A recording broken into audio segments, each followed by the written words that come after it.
ওদের কারণেই ম্যাচ হেরেছি। অস্ট্রেলিয়ার বিপক্ষে ম্যাচ হেরে সবাইকে নিয়ে একই বলেন অধিনায়ক শান্ত। দর্শক, বাংলাদেশ অস্ট্রেলিয়া ম্যাচে এ নিয়ে তৃতীয়বারের মতো হানা দিল বৃষ্টি।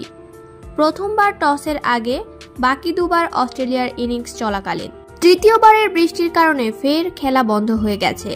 তার আগে 11.2 ওভারে 2 উইকেটে 100 রান করেছে অস্ট্রেলিয়া।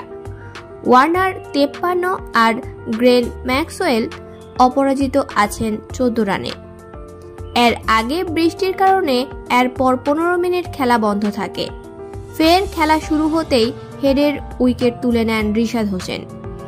এই লেগ স্পিনারের বলে বোল্ড হওয়ার আগে 21 বলে 31 রানের মারকুটে ইনিংস খেলেন হেড। এদিকে তৃতীয়বারের মতো বৃষ্টি নামায় খেলা বন্ধ হয়েছিল, তবে এই বৃষ্টি কমার সম্ভাবনাই দেখছিল না আইসিসি।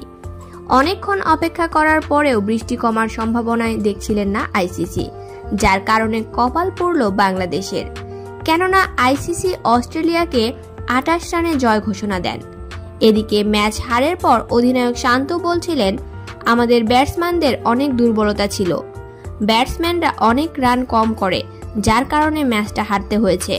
তবে আইসিসি আমাদের সাথে অনেকটাই দুর্নীতি করেছে, কেননা বৃষ্টি কমার জন্য আরও কিছুক্ষণ অপেক্ষা করার দরকার ছিল, কিন্তু সেটা করল না আইসিসি।